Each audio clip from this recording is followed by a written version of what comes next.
with us. How you doing? Good, Robert. How are you doing? Well, pretty good. I actually woke up this morning Oh, instead of getting to sleep in. Yep. Well, you heard from the VFW, our local VFW, 108 in Sutter Creek or Martell or wherever you want to call it. Well, the VFW is an ION. That's Okay. 8254. 108 Okay. is the American Legion. American Legion. You got Yeah. me. You can And- tell I'm not a veteran. I'm still learning. Well, we use the American Legion Hall with the Legion, and we both support the. I'm a life member in both groups. When did you serve and what units were you in? 69 through 73, and I was in a canine unit the entire time. Once I finally got out of training, yes, I still have difficulty walking past fire hydrants and telephone poles, but that's kind of a dog thing. Yeah. You're the what they perpetually call the dog man. Yes. At the American Legion, right? Yes. Okay. Yes, And- come by at a full moon. I'll teach you yeah. All right. You're the dog man, but you also run the blood drives. Yes, yes indeed. So let's talk about the current blood drive coming up. The one we have coming up is October 7th. It is at the Legion Hall at Sutter Hill. We'll open the doors probably about 10:30. We don't begin drawing the blood. The girls don't start taking it until about 11 a.m. And we will go through 6 p.m. Encourage anybody to come up and answer their questions. They will tell you if you're eligible to donate or not. They have quite a list of things, medications and everything. Last year we did 606 units, which I've been trying to break 600 units for several years. So we finally broke 600, which gives us an average of 100 units per blood drive. We have at least 6 a year.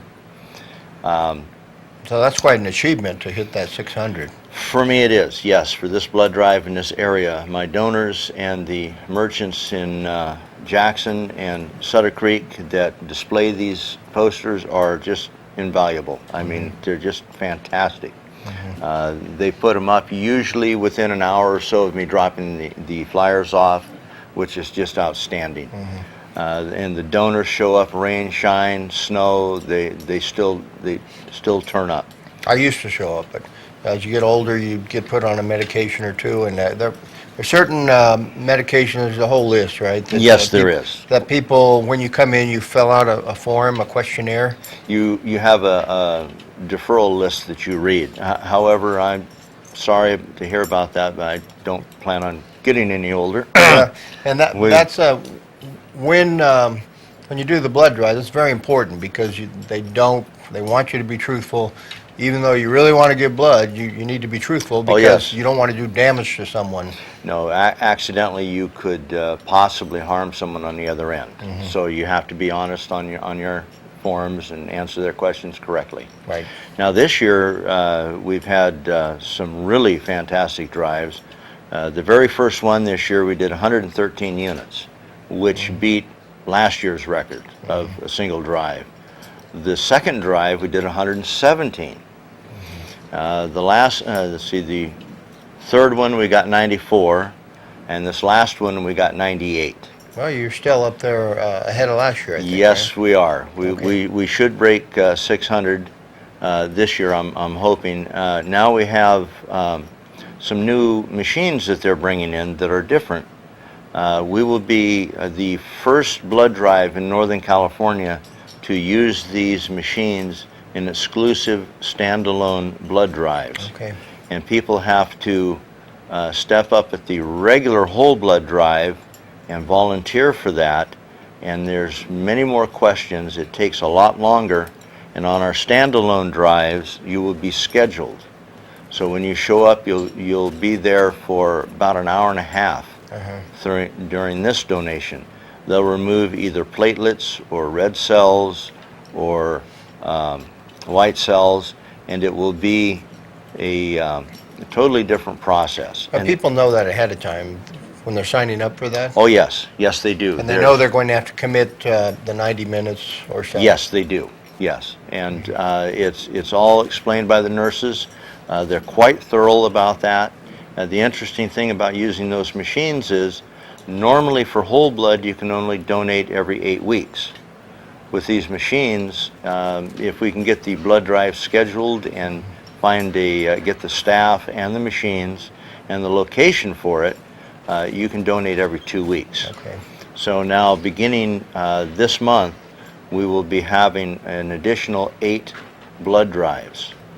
So at this blood drive, they will be screening for people to begin these new standalone drives. And hopefully we'll be very successful with those. No fear of possibly losing some of your members at your other blood drives, your normal blood drives? It may knock the numbers down a little bit, but that's okay, because they'll be donating more often. Okay. And that will bring the numbers back up. Okay. Through the year. But it's quite an involved process. It's a very fascinating machine to watch.